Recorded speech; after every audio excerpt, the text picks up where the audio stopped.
If you don't read the newspaper, you're uninformed. If you do read it, you're misinformed. What is the long-term effect of too much information? Information, I just need some information. I've been dying.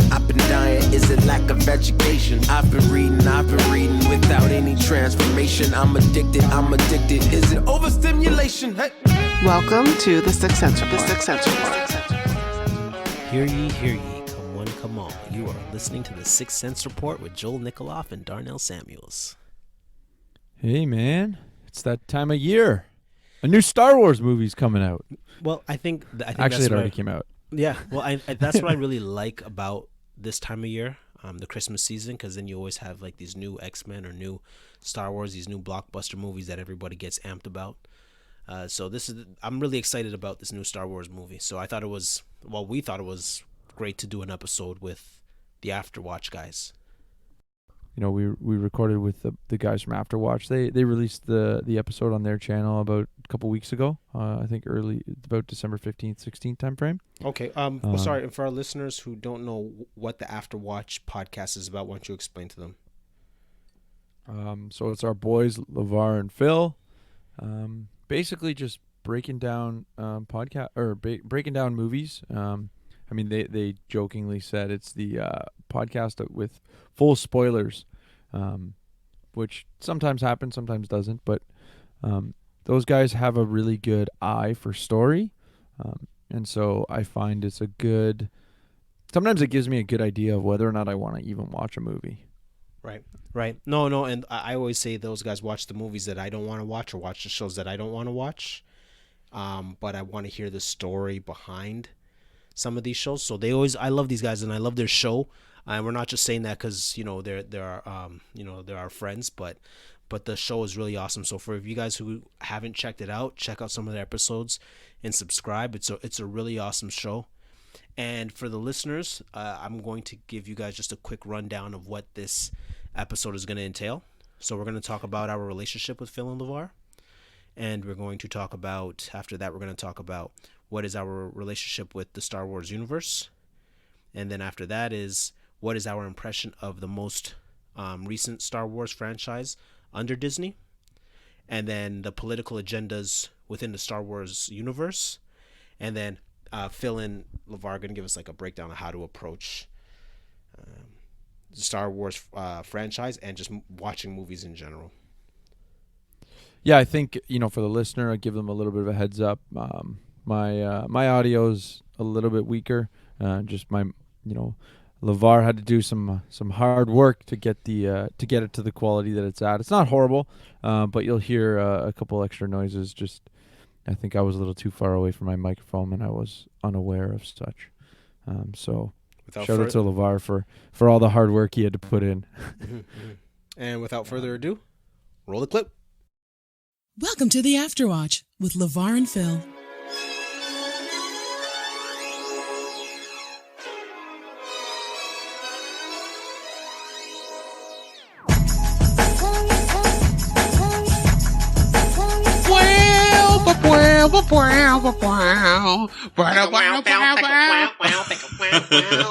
I'm keeping all this in. Okay, all right, let's get this party started quick. All right. Yep. Good afternoon, Six Centers and the Watchers. You are listening to the Afterwatch Sixth Sense Report. Okay, so I'm sure some of you are wondering why the collabo. Well, for those of you guys who don't know, us four, we go way back, like way back. Way back, like CLS Bible Study way back. Like 10 years. 10 years? Almost. Yeah, it's probably 10 years now, yeah. It's almost 10 years. Yeah. Might even be more. Okay, so what's CLS Bible Study? What was that about? It was a Bible study. Oh, thanks, Captain Obvious. Of young men from different churches got together Friday nights at, I guess, should we give the name? Denny's, yeah. Okay, all right. Yeah. That's free promotion. We go way back to McDonald's, bro. Oh, that's true, McDonald's as well. We were persecuted and kicked out. we just tore up their parking lot. That's true. So Bible study, late night Bible studies with a whole bunch of young men from different churches studying the Word of God. Yeah. Yeah, and we were doing it from 11:30 at night to 2:30 a.m. In the morning, man. That's before men started getting married and having children. Oh, man. Responsibilities. Man, CLS was not family man friendly. No. That's true. No. Yo, shout out to Rafer. Is this the only CLS guy you're going to call out? Who else? Shout out to Darko. Pick up the album after, right? Shout out to Marvin. Starvin' Marvin. Starving Marvin for grace. Okay, so let's. Oh, yo, shout out to Primus, because I don't want Primus to be like, hey, y'all did the show and y'all didn't even shout me out now. Oh, man. There's going to be a lot of inside jokes / inside listener being And like, random and the people who have no idea, they're like, okay, guys, let's get on. No, we don't know what CLS is. Yeah. All right. So. Wait, no one going to define what CLS is? Like, what's. Yeah, I was thinking about that too. So, CLS stands for Christ Lives Sucka, or Suckas. It's undefined whether it's plural or singular. I think it's plural. It's a hot debate between the group, but we're still trying to change the name. Yeah. Shout out to Stefan. Stefan is still trying to protest to change the name. I agree with him. Shout out to Stefan. Shout out to Gideon. Shout out to Gideon. Yeah, man. We can't forget about Gideon. Yeah, man. Okay, so I think we've done CLS. We've done enough shout outs. This is not like a rap video right here. Right. Okay, but it's good to mention because what we learned from those Bible studies is how to articulate our faith in a deeper way besides just attaching a Bible verse to a movie or a news article. So for the Sixth Sense Report, we interpret stories in the news, and then the Afterwatch, you guys interpret stories through movies. And Phil, can you expound a bit like on your philosophy on storytelling? Well, I think just in general that what we learned from doing the Bible study is like how to pull the meaning out of a text instead of like imposing what we think a text would mean onto it. Right? So when we approach films and movies, you know, we think and look at them and see that they all have a theme. They have something that it wants to get across, and we just want to observe like the elements in the movie, whether like the plot or the characters or their decisions, their actions, their dialogue, you know, to see what the main point of the movie is. Even if an artist or something may say like, oh, there's no point, or they're trying to hit some esoteric point. Just with those elements together, a lot of the times it's pointing to something larger that they're trying to say. And that's the main, one of my philosophies, even with entertainment, is that entertainment is not just simply escapism. It's not to make us feel happy, sad, but it's also engagement. It's supposed to, it's showing us something about life or what to avoid or something like that, right? There's something fundamental about that. Yeah, I find, I don't know if anyone's made this parallel for you guys, but what I see with Jordan Peterson in terms of his like talking, whether it's historical, talking about different things with regards to story, I see a parallel with the way you guys approach movies. Right, right. Like, so breaking down the story, maybe he uses a little bit more of the like, you know, let's call them literary terms of like protagonist. You know, he kind of like for sure talks about those like arcs and different things a little bit more like precisely. Yes. But you guys do the same type of thing with movies and kind of just really breaking down the story, what's good and bad about it, not just the like cheap entertainment value side of it. Right. Which is so much of what most people how they talk about movies or shows or whatnot. Yeah, well, and I think a lot of that conversation comes back from just even my work in the industry and stuff like that. Like I work in animation and stuff like that, and I consider, you know, in animation, you're a storyteller. So, that's part of the engagement of even watching stories to see how they get their story across. And that's just me even just basically analyzing. So my mind just worked. Like I talk with a story group that I do, and, they was like, man, Phil, like you come out of the movie and you can say, this was wrong, that was wrong, this was kind of weird. And like you could just watch a movie once and you just automatically have that. And I was like, well, that's just how I process things. And it's so engaging in that way, like to see those different elements and to see how they piece these things together. Yeah, well, it's funny you say that because that's what I learned so much from listening to your guys' podcast. Like, you know, we've been fellowshipping for a long time now. And I was shocked at how much the in-depth knowledge that you guys have on storytelling. So it was very helpful to listen to your show and really understand that, story isn't just something we engage as children, but it's in everything that we do. For me, like working through scripture and exegeting. Now this is my secret. So I'm a very critical reader of scripture. And that has helped me to be a critical reader of news and documents and blogs that people send me. So my interpretation is, I treat all literature the same, and I basically exegete it as well. And looking for, the overarching theme of the story, and what arguments are being made. So that's my connection in regards to how I'm viewing story. Yeah. And that's why even when I watch movies, I'm always looking for something redeemable. So my wife complains, one of her many complaints about me is that, the Netflix and chill is very difficult because I am very critical of what I watch. So there's no chill. No, sorry, babe. Like, it's just like, we'll sit there for 2 hours thumbing through something to watch, and then it's time to go to bed. Yeah, right. So like, I'm really critical about the things that I sit down and watch and that I pay money for. So I love the fact that Levar and Phil are able to give me the heads up on what to watch or what framework to go into a movie with. Yeah, which is very helpful. Yeah, and that makes it more like fun and exciting. I find, like, I know people like, oh, they just want to escape or they just want to turn their brain off. Like, that's like the last thing I want to do. It's like when you read books, you're having a conversation with the author. I find the same thing when you watch films and stuff like that. You're having a conversation with the characters in that story, and you're having a conversation with the person who wrote that story, whether it be the actual writer of the script, the director, the editor. You're having a conversation. I find that fascinating. But it's good. It's a good point you bring that up because in me and Phil's favorite book, How to Read a Book, Morton Rattler, that's how you read a book. You're having a conversation with the author. That's why you write in your book. And things that aren't clear, you note that in the book. And things that are being revealed to you, you note that in the book. So it's like having a conversation with the author, and that's how you get the most out of your reading, and I guess the most out of your movie. Yeah, definitely. It's funny because I think for so long I took the approach like I read a book with the intention of learning, but other than watching a documentary, I'm pure escapism when it comes to movies. Right. And like I walk out of movies and be like, I have no idea any of the characters' names.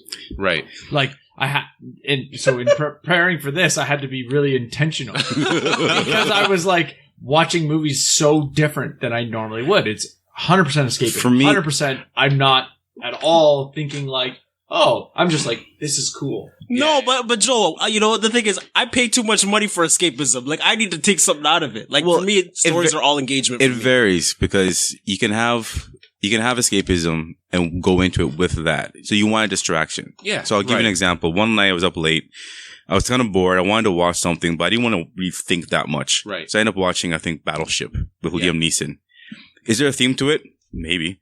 What's the plot? Who cares? Yeah. But it looked pretty. Stuff happened. And got by. I wouldn't recommend the movie, but I just wanted Transformers. I don't support Transformers.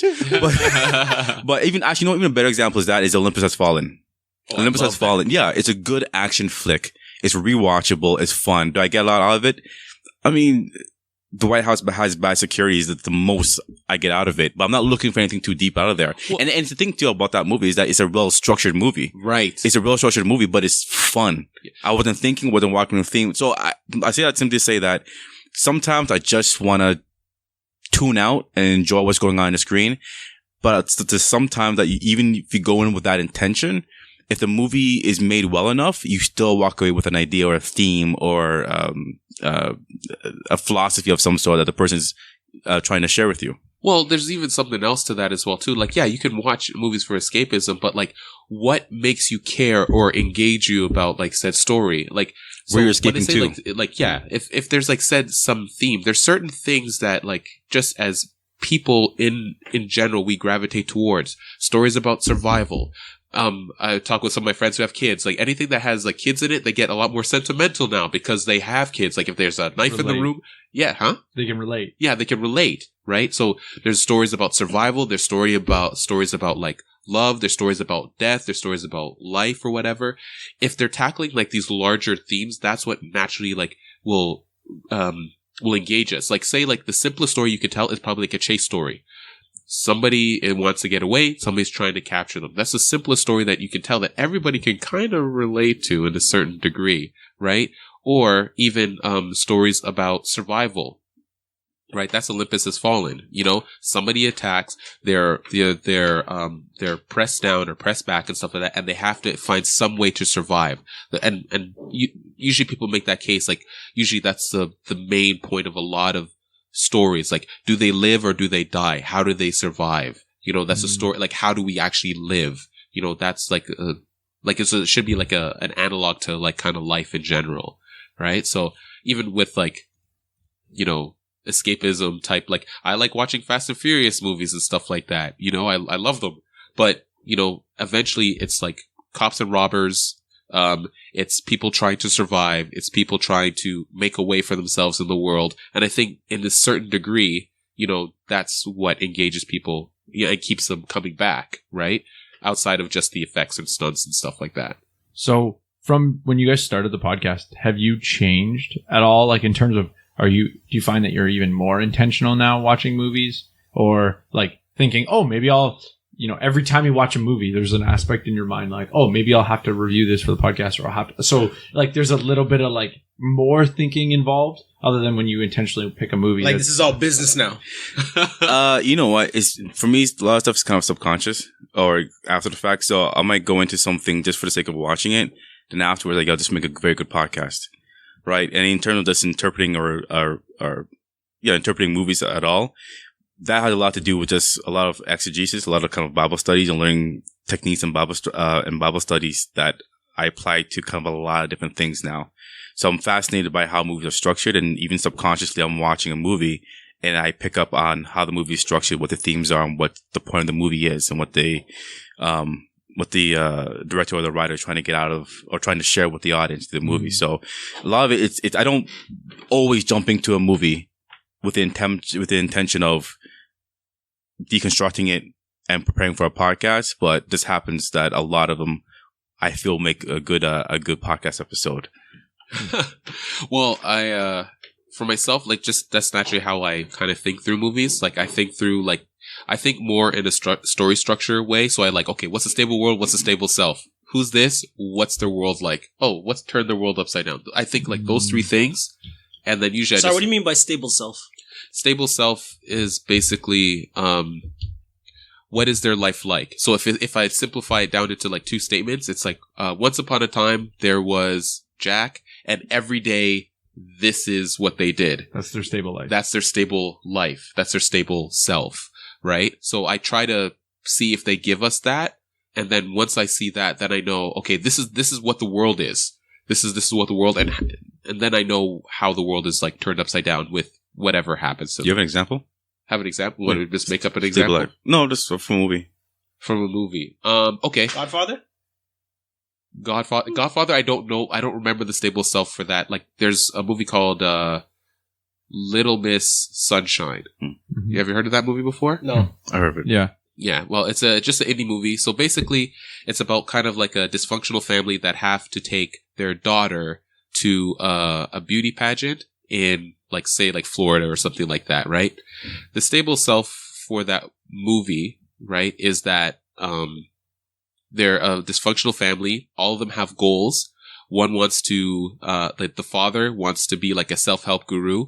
The mom kind of wants to maintain the family.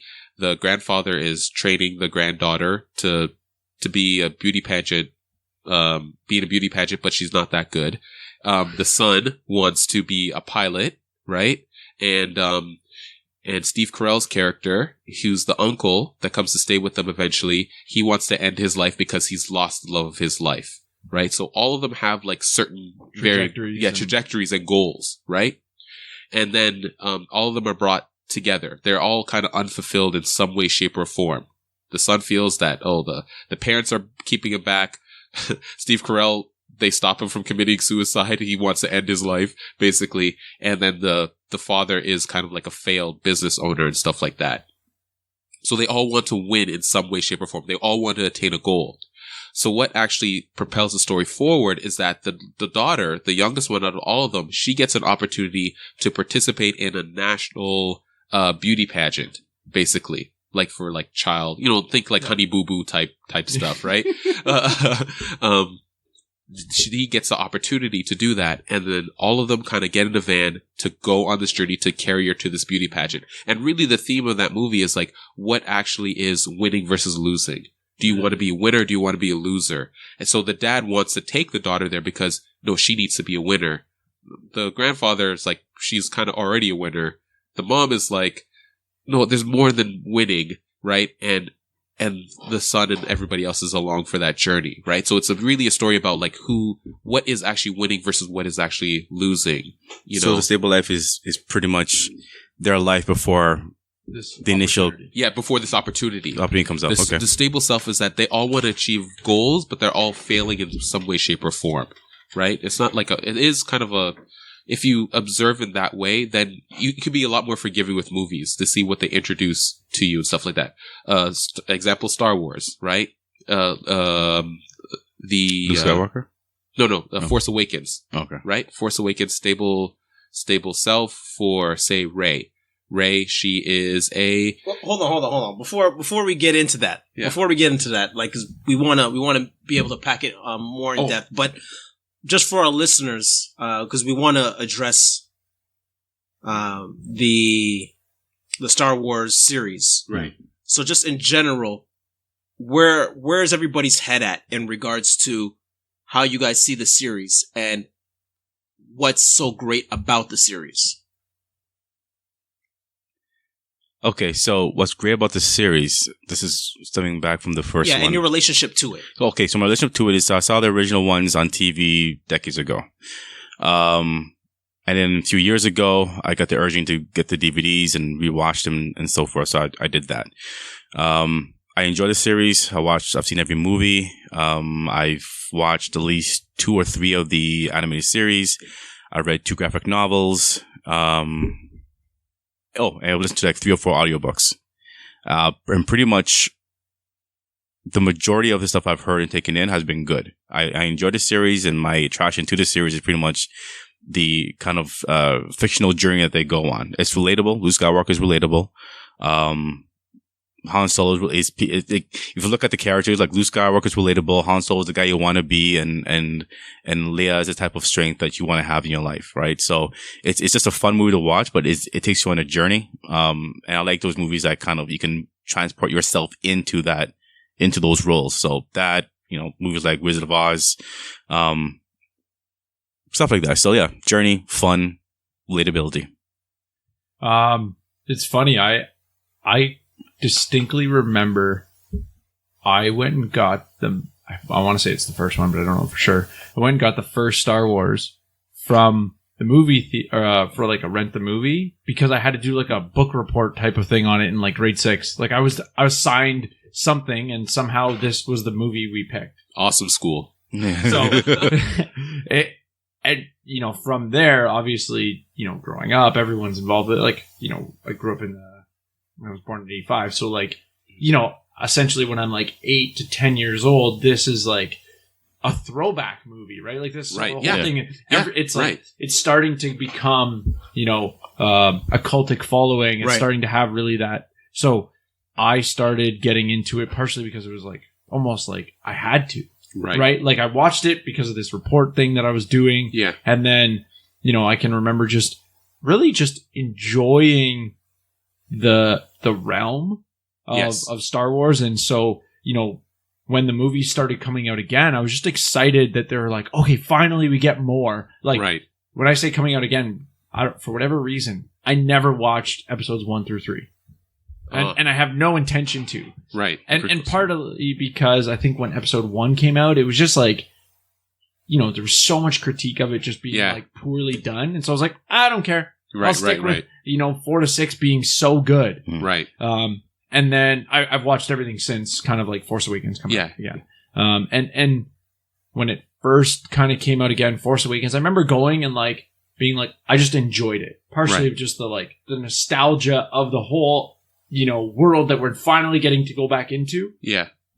So yeah, I enjoy it. I wouldn't say I'm definitely like I'm not a fanboy or anything like that. Like, I'm not hardcore. But I've definitely enjoyed the series, enjoyed the characters, and like the more I was like, just give me more for a long time. And then when it finally came back, I was excited. Right.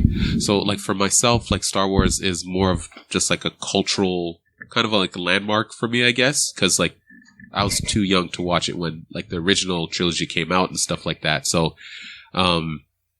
I remember seeing it like when it was on TV. It'd be like there every so often on TV, like the original, like you know, Hope, like A New Hope and stuff like that, and the Return of the Jedi, right? Like I remember seeing those on TV and stuff like that. I started getting more into it when they released the prequels and stuff like that. I still haven't watched all the way through Attack of the Clones. I still haven't watched it all the way through. Like I couldn't do it, but like with Star Wars, just in general, it is kind of more of a cultural landmark for myself that I'm familiar with the world. I'm familiar with the movies. They always come up. I work in animation. So like Star Wars is sometimes like a constant conversation in terms of fan art and stuff like that. I really enjoy like the series, the world for it. Gone through a lot of books for Star Wars and stuff like that. So like Star Wars is kind of like always there. So I'm always kind of familiar with it. But like Joel, I wouldn't say that I'm a fanboy to farthest extreme, but Star Wars has always been like kind of tangentially connected with my life. Like even watching like Ewoks back in the day and watching like the show Droids. Droids was a big show. Well, that's a show I grew up on, watching droids and stuff like that. Like there's always like Star Wars kind of there, and I've always been familiar with it. Now with like the newer movies like Force Awakens and Last Jedi and stuff like that, and say like Rogue One, Han Solo, I really like the world that they're introducing. Again, some story beats I'm not too necessarily happy with. But I'm really enjoying just the universe in general that they're bringing out. So still a fan. I really like the animated series for Star Wars. I think that really helped me to enjoy the prequels a lot more and enjoy like the newer things that they're doing with the Star Wars universe and stuff like that. So, yeah, generally I'm positive, but I have my critiques. For me, I guess I'm representing the people who think the whole series is whack. I had no interest in Star Wars. I thought it was a geeky thing and a nerdy thing, and I was too cool for it. I take offense to that. Yeah, no. It was just one of those things where, I didn't avoid it on purpose. I just didn't see the need for it. And I guess as I grew, and not to sound cliche and bringing it back to scripture, but I think first I became, I guess just looking at scripture and seeing the storyline and understanding the beauty of good storytelling. There's no better story than the story of redemption. And as one of my friends started I hear pastors referencing his illustrations from Star Wars and making those connections. And as I start to talk to some of my friends who are well versed in their Star Wars knowledge and the Star Wars theory, I found the idea of the story and how it was structured, how it was working backwards and it wasn't working necessarily in chronological order. I found that fascinating.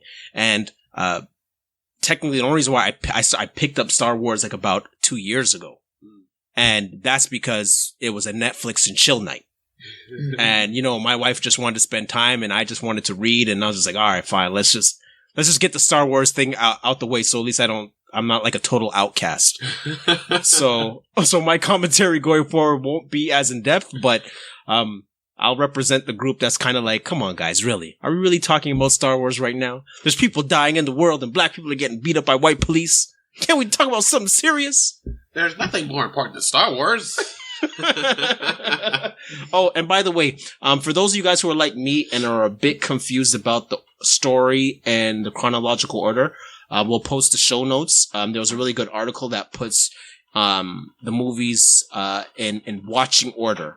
not necessarily in chronological, but is the development of story. And it was very helpful for me to get caught up, especially if you're not well versed in this stuff. Well, that's a controversial thing. Like people say, like, "Oh, should you watch the prequels first, or should you watch like?" Of course. Yeah. And some people are like, "Oh, which ones should you skip altogether?" Like, yeah. So That's a whole other discussion. I could tell you that right now. Well, we already. If you listen to the Afterwatch, you already know what Levar's thoughts are on some of the episodes. But generally, I enjoyed it. After when I watched it and the story, I enjoyed it. So I'm not as critical as I once was. And I just took it for what it was, good storytelling, and I enjoyed it. So going back to before we, sidebar. Yeah. Where you were going, like I think it's a good intro because of it's essentially the Force Awakens, right? Right. So if you want to jump back into where you were, right, and then we'll just kind of go from there. Okay, so I was talking about like the stable self, like the stable world within like the newer movies that were brought out, right? So starting with like say Force Awakens, like the stable, it's interesting, like the stable world that they set up for Finn, for Rey, and for Kylo, for the new characters is actually quite interesting. So with Rey, she's trapped on a planet, like she's been abandoned there, and she's just basically like a survivor. Basically, she's on her own, alone, has nothing really to look forward to but a hard life. Basically, being like a salvage person, and just trying to get food day in and day out. She's just basically trying to survive, right? Versus like Finn's introduction, he is having basically a moral kind of crisis from his upbringing to basically doubting, all his years of being in the Empire as an Imperial soldier, where you see like the first scenes, basically, they're looking for Poe Dameron and stuff like that. And, you first introduced to Kylo Ren, which you don't see his face or anything like that at the beginning, but you see somebody who is like hunting, for the like rebellion. I don't remember exactly what he was there for, but, you see this character who's very Darth Vader, like on the hunt for Poe Dameron. And you see, at that moment, Finn's storyline begin when he starts to actually have doubts about where he, like, not even where he fits in, but doubting the orders that he's been given. So he starts at a place of doubting, all he's known, not firing on a group of people, I don't know if that's maybe even inspiring him to pursue some change, basically. Well, I think based on what you just described as like a really good kind of start to his character, like I loved that part of Force Awakens, right? Like the way like you're getting to see, the troopers in a different manner, right? Because in the first like 4 or 6, they're just such like they're almost props, right? Yeah, like, they don't have a persona. There's almost no character. Right. To the individuals. And then you have this like kind of pull out of nowhere. Oh, and I thought it was really interesting. It was a new twist, a new storyline that like something that's not, you haven't seen. Yeah. That's a really brand new nuance they brought to like the stormtroopers in general, right? Before they're like kind of like cannon fodder, basically, right? Yeah. And then now you're seeing, oh, this guy has a soul. This guy has a mind. Like he's thinking through things. It's not a robot. Yeah. Okay, so just to give some like background into the Force Awakens. So George Lucas sold the rights to Star Wars to Disney, and so some fans were skeptical about the direction it would go under J.J. Abrams. Yeah. Yep. So what, Phil Levar? So what were your guys' take on the changing of who would handle the story? I think specifically that's the change it would make, that Disney would make, not necessarily J.J. Abrams. Right. So what Disney would do with Kathleen Kennedy as producer of the Star Wars franchise. And the first thing she did was one thing she did was get Abrams to do Force Awakens, which was, I don't say a controversial movie, necessarily, but it was split in terms of if it was a great refreshing of the series or if it was just retreading the same storylines. But I think so far, since Disney has taken over the series, it's become a lot more commercial. Right. A lot more mainstream. I dare to say maybe even, what's the term I'm looking for? The flooding kind of the market with Star Wars. Right. All over the place. Even now, there's TV series, like 2 or 3 TV series being planned to be released. Right. In addition to 2 new animated series coming out. But I think the direction overall hasn't been, at least in terms of how storytelling and performance and stuff, for me personally, it hasn't been great. Right. Well, I probably I think when Disney actually acquired acquired Star Wars, I think there was a lot of doubt about what they would actually do with it. With Force Awakens, I think initially it was received really well at the beginning. It's just upon reflection, people were then it kind of soured after a bit, because you have to remember that this is coming after the prequels, which a lot of people universally kind of really hated the prequels. A particular generation hated. A younger generation was okay with it. The older generation, the younger generation wasn't really talking that much. It's usually they grew up. It's like the prequels came out 19 years ago now, right? So they're but it was overwhelmingly negative towards the prequels. It's the older generation. It's the people who grew up watching the original trilogy that hate the prequels, right? Right. The people who grew up underneath the prequel. But in terms of reviews, stuff okay, fine. I think people in general. And so when Force Awakens came out, I think in general it was received more positively and then soured a little bit over time.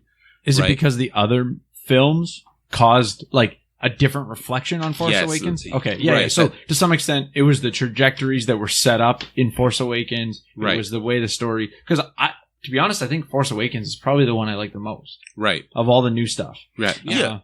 I would agree with that. It's probably the most likable movie out of the Force Awakens, you have Last Jedi, Solo, and Rogue One.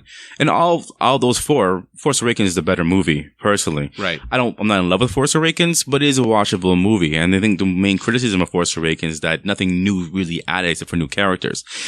If you look at it in terms of characters, it's great. Yes. In terms of story, meh. Right. But the characters, meaning Kylo Ren. Thank you. Kylo Ren, Finn, and the rest of the characters. Great characters, great setup to those characters. Those characters are very, very interesting. Yeah, because with Force Awakens, what I liked about it had so much promise. Exactly. That's how I view Force Awakens. Force Awakens is the movie of promise. This could be amazing. The way that it's going. And then it was fun. And then Last Jedi, I was I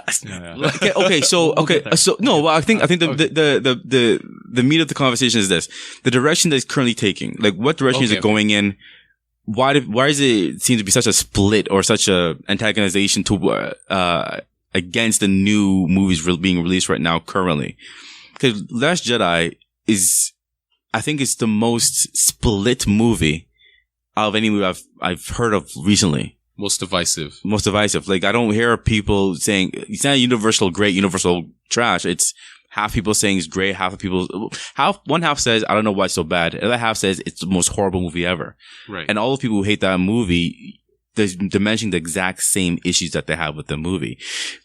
Overall, the direction that these movies are taking, they seem to be a lot more. It appears to be there's a lot more agenda within it. Right. They're trying to go a particular direction that is running a commentary on society today. But is that more specific to Hollywood as a whole? And then this is just another piece so that you check mark the box where they're applying the same, I would say the way mainstream media operates, the way you look at, the entire Hollywood elite type of, they fall perfectly in line with mainstream media in terms of the super progressive agendas that are going on. Whether you agree with them or not, it's not the point. Yeah. But Hollywood just totally picks up those things. It's so my question is really, is it that, Star Wars is just following along with what we see in TV shows, what we see in movies. And so rather than being, this is just another box that they're checking. And kind of where I'm going with that is that secondarily, is there other issues that maybe these, let's call them progressive ideas or ideologies are infiltrating the film, but the film could have still been good? Okay. So I want to address it in 2 ways. The first way is this. It seems like you're asking, is Star Wars leading the charge or they're following the trend? No, I would say, the second question, not so much are they leading the charge, but are they doing the things that we see everywhere else? Okay. And is that the issue, or are there other issues? And these things are also just there. I think it's the latter. I think it's so Hollywood puts political and whatever type of stuff into the movies. It's been done. That's not an issue. For me, the issue is what type of ideas you're putting in there. And even on top of that, I can disagree with what you put in there. But if you do it in such a half-hearted way with no creativity, not really a good story, that's kind of the problem as well. So you have a particular stance on X. Okay. I don't agree with your stance. Can you at least present that stance in a way in which I'm at least entertained by the movie? That when I drop my money, I walk away learning something, seeing the different perspective on things, think about it, probably reject the idea, but at least it wasn't a waste of my time and wasting my money. As opposed to, no, because it's my money. I work for my money, right? You work for your money. Right. So if I'm going to hate, if I'm going to disagree with your movie, at least make your movie good. Right. So, and the reason I kind of worried the way I did originally, because you look at something like Marvel. Mm-hmm. Marvel is following a trend. They're trying to be, they're pushing hard with inclusiveness. Not an issue with that necessarily. It depends how they do it. Mm-hmm. Star Wars seems to me like they're trying to lead more or less than follow. They're trying to kind of plant their flag, move forward, and speak to the society and say, follow us as we go towards this direction. Mm-hmm. That's the impression I get. I could be wrong, but that's the impression I get with how they kind of do things and the kind of statements that come out. Right. Because I was speaking to Phil prior to recording. Phil made a good point about, political agendas have always been in movies, mm-hmm. and that it's one of those things where you could still do it in a way and tell the story without being blatant. So, like, for example, so we have there's a follower we have on Twitter, Henry Knox. So shout out to Henry. We're shouting you out. Shout out Henry. Shout out to Henry. So, and Henry made a very good observation, and he said that, like, for example, the new destroyer is called the Supremacy.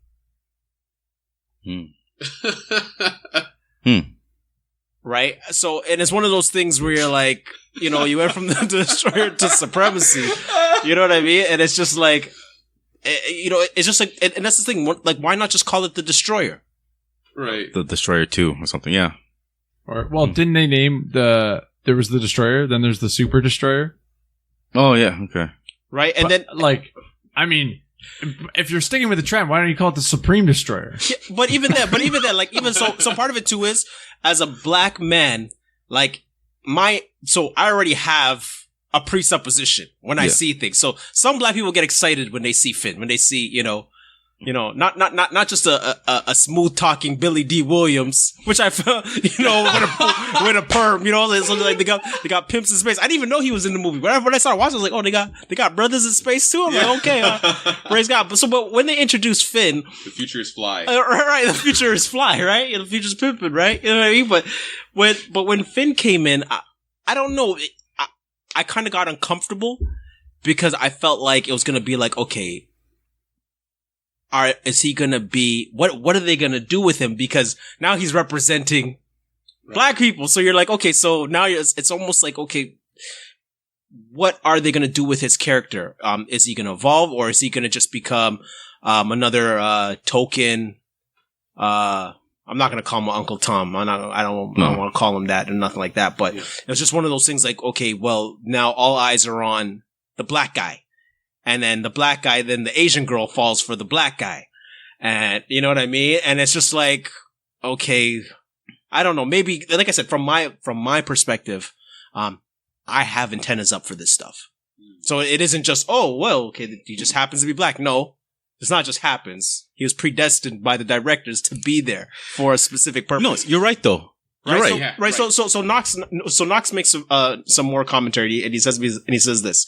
So in interviews and panels, they've emphasized Finn's blackness. Okay, good. But his total character arc after TLJ is now non-existent. And just when he was about to get his moment, it was snatched away by someone, and he has basically become the comic relief, a topical black trope. I completely agree. Mm-hmm.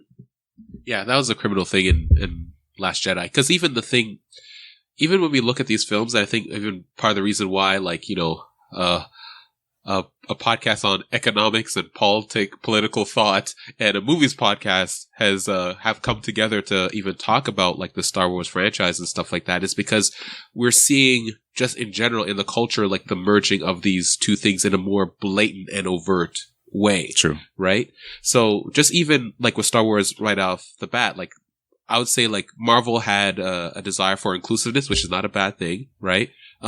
But I think even when J.J. Abrams was doing even some publicity for this, it's like, yeah, we want to be more inclusive and show more different types of people, which is not a bad thing, right? It's just the stories that they're, you know, giving these characters, like to even provide them with a valid reason to actually be there, you know, that's sometimes the issue. Like Finn is like the tried and true example now over the course of Force Awakens and Last Jedi, where I felt his story was actually is a really good introduction and something very interesting in terms of how is this person who has been like indoctrinated by this one worldview, how does this guy go to become a rebel now, or go against the programming? Go against the programming, go against, you know, what's been kind of shown to him, raised in pretty much all his life, right? And he's fearful of this thing. Like, how does this person who technically is fearful and somebody who's running away, a deserter, how does this person become someone who is brave and actually stands up for something?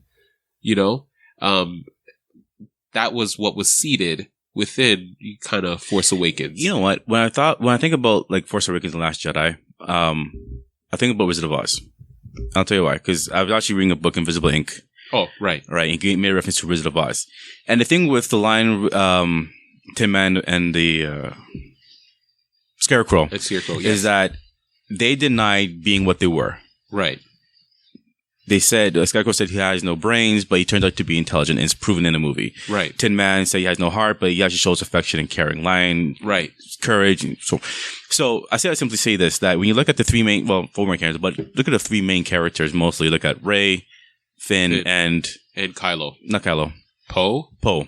I don't consider him a main character. Well, that's just a only marketing Star thing. Wars Awakens. Just work with me. But, okay, all right. But pretty much in the beginning, these characters kind of they remind me of Wizard of Oz. Okay. Including Kylo, actually. Put them in Wizard of Oz. They're Right. characters, they're adrift, they happen to come together to meet, and they show themselves to be what they've always been. So perhaps Finn has always been an affectionate person, because you see in the movie in Force Awakens, he cares for Rey even though he just met her. Right. You know, I think gets knocked out, he gets back up and asks Rey, "Are you okay?" Right. Nothing's wrong with her. So I picked up on those things, like, okay, I like how they built his and character. she's like, "Stop grabbing my hand." Yeah. That's I was like, so why does the brother got to grab the white girl's hand? That's what I thought. Honestly, I was just like, okay, so was that part of the agenda, or am I just reading it? No, but actually, that's a good point, though. But my point is simply that these characters are showing themselves over the course of time to be who they probably already have been. So Poe probably was a leader, you know, in some sense. Finn was always an affectionate, heartful individual. Kylo was already surpassed his mentor, Darth Vader. And Rey's like this fighter to survive, like, and then Finn, Rey's perfect. It seems like, you know, Finn's being torn between the ladies. Well, no, here's the problem. Okay, so this is what happens in the second movie now. The second movie is this: you build up characters in such a way that you reveal who they are. You characterize them almost perfectly. I understand who Poe is. I know who Kylo Ren is. I know who Finn is. I can describe you who they are. And you know who Rey is. Yeah, and I also don't care who Rey is. That's the only problem. I know who Rey is, but I also don't really care that much. I care, but not as much. Right. In retrospect, I should say. In retrospect. In retrospect. Going into Last Jedi, here's the problem now. They take each character, exaggerate them, and then throw them to the side. Right. So Poe fine, he wasn't a main character in the first movie. Fine. Right. And perhaps he should have stayed as a secondary character going into the second one, but they made him a main character. And a jerk. Yes. They took Finn and made him almost a buffoon. Yes. And which I find to be buffoonery. Exactly. And I find that to be the most offensive thing about Last Jedi. Yes. Is what they did to Finn. Not simply because he was black, but he had potential, a good character, and you completely destroyed him and threw him to the side because he had nothing for him to do in the second movie. So all the work you did, forget about fan hype and speculation, forget to the side. You build strong characters. You do a perfect job and tell me who these people are. I can describe them to you. And then you go to the second movie and say, it doesn't matter. And dismisses it all. And you focus on Rey. Fine, she's a star. But you don't do anything with Rey whatsoever that's meaningful, that's long lasting.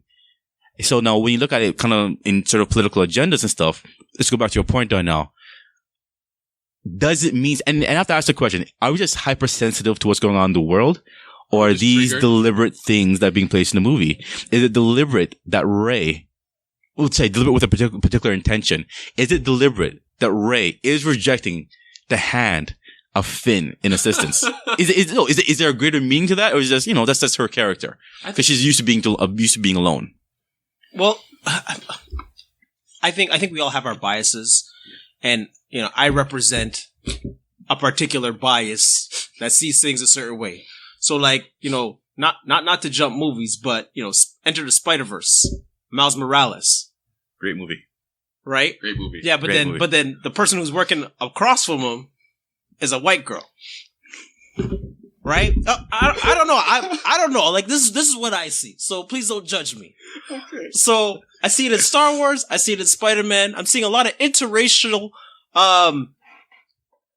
images. Right. Where I'm just kind of like, okay, even in commercials, and I'm just kind of like, okay, wait, is this media's agenda to break up the black family? Like, I was just kind of like, wait, come on, man. Like, why can't he be paired up with a? Well, he's biracial too, though. Yeah, Miles is biracial. Yes, but I mean, just from appearance, though. You know what I mean? So it was just one of those things where I was just like, okay, is this, is this subliminal? Like, is Disney trying to break up the black family? Is that what you're asking? That's what it felt like. It's sort of, like I said, like, everybody comes in with their agenda. Some people see things, some people don't. And I'm sure there's some listeners who are sitting there saying, yo, Darnell, thank you for saying what I was thinking. Okay, so going back to the Star Wars, like, would you say, from a quality of movie perspective, comparing the newer stuff with, let's say, the prequels, right? Yeah. How do those contrast for you guys? From a to the prequels or to the original three? To the prequels. Prequels. To me, the the original three are like standalone. Yeah, okay. Because that's original. That's the source material per se, right? Even though the source material did have its problems within production as well too, and a lot of it was saved because of editors and other directors other than George Lucas, basically, right? I'll say this: prequels is more or less forgettable, except for some characters and scenes. The new ones aren't forgettable. Yeah, in comparison, prequels are kind of forgettable, at least for me. Well, except for particular characters and scenes, and what spins off out of it, meaning the cartoon series. Right. I think with the prequels, I think they're bad. I thought they progressively got better. Actually, with the last one, what was the last one? Well, you guys always talk about that one lightsaber scene being like one of the best. That's the first one. That's Maul versus Qui-Gon. Yeah, okay. But I'm talking about Revenge of the Sith. Is that Revenge of the Sith? Or yes, Revenge of the Sith. Yeah, the last one out of those three, I thought that movie was fine. I think most people liked that third one. I think Darnell, didn't you like the third one as well out of the three? Was it the prequels? Oh, the prequels. You watched Revenge prequels? of the Sith. Yeah, no. I enjoyed it. It was fine. More than the other two, right? Yeah. Yeah. So I think with the prequels, the main issue with it was its writing was the main issue, and I think it's actually very dated if you watch it now. Like it's visually or the story-wise? Visually, it's super dated. The writing is a problem. The writing is stilted and really terrible. I don't recall it. I remember a lot of politics. I love. I hate sand. I hate sand. It just gets everywhere. But you're soft. That is. Wow, Greatest pickup line ever. Yeah, yo, I hate sand, but your skin's soft. Yes, basically, that's in that's in one of the prequels. Yeah, you're convincing me to stick with the no prequel. Yeah. It's really bad. But with the newer movies, I think the writing's better. The actual cinematography, actual quality of movie is fantastic. I think it's great. I just think that with switching directors from J.J. Abrams to Rian Johnson, they kind of ruined the trajectory of the actual characters, right? So, say at the end of Force Awakens, I was like, oh, I wonder where they're going to go. There's all these things that are set up. J.J. Abrams is really good with that. He's really good with just setting up, oh, there's mystery here. What are we going to solve? Rian Johnson, I felt he had a very specific thing he wanted to do. I don't think he really respected the movie that came previously. And by the end of The Last Jedi, he backtracked all the changes that he made to make it really a static story. So Rey doesn't grow in that story. Yeah. She starts off the exact same space, same place that she ends off, but she can lift more rocks. Basically, that's basically that's basically her arc. She's minorly progressed in her Jedi powers. Right. Basically, she's been affirmed. Like after teaching herself. Which you see, so it's kind of hard so to. There was no man to help her. No, it turns out she didn't need one. So, okay. I'm sorry. You brought it up. In the first one, she didn't need Finn. In the second one, she didn't need Luke. All this walking and flying around in space, she didn't need Luke. She didn't need Han Solo for a ship. Didn't even need Chewbacca to help fly the ship. She doesn't need anybody. Okay, well, Henry referred to her as Space Jesus. In her perfection. Yes. Mic drop. Yeah. Well, the issue with her is that, yeah, she's perfect. Because she's perfect, she doesn't need anything. Right. Right. So it's not, and so I'll make this clear. She doesn't need a man. She doesn't need nothing. I'll make this clear. It's not like an anti-leading woman, strong woman issue. That's not the issue. The issue is that she's a poorly written character. Right. Because they're trying to do right by women. And in a sense, they end up doing harm. Exactly. I think so. I think exactly that's exactly yeah, the case. Yeah. And there's a track record of like great strong women in cinema.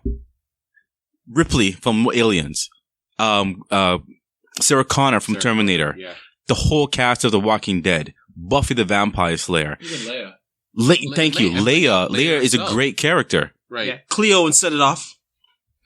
Cleo's dope. Yeah. I've been meaning to rewatch that actually. But I think the issue is a lot of the times, like, there's just no arc to there's no problem that she needs to overcome. She needs to overcome, and that we can actually really relate to. There's no physical problem. She misses her parents. Yes, but you need to externalize that in some way, shape, or form. Like, whether she has, like, tension or something like that, where she can't perform. Literally, I'm done. Like, it was for a moment. Yes, I want to go back to this, where she's from. Yeah, where she's from. And she kept wanting to go back, and then I can't remember the girl, but the like crazy-eyed person. Maz Kanata. Yeah. She was like, calling her out on it, and then it was like, they're not coming back for you. Right. Like, whatever you're thinking about, whoever you think's coming back for you, they're not coming back. That literally is it. Right. And then you see no more manifestation of that struggle. Right. Nothing. She's now left her home, has no regard to go back. There's no struggle there. Yeah. So I think, you raised a point about bringing up these, let's call them social justice issues, but progressive issues, whatever.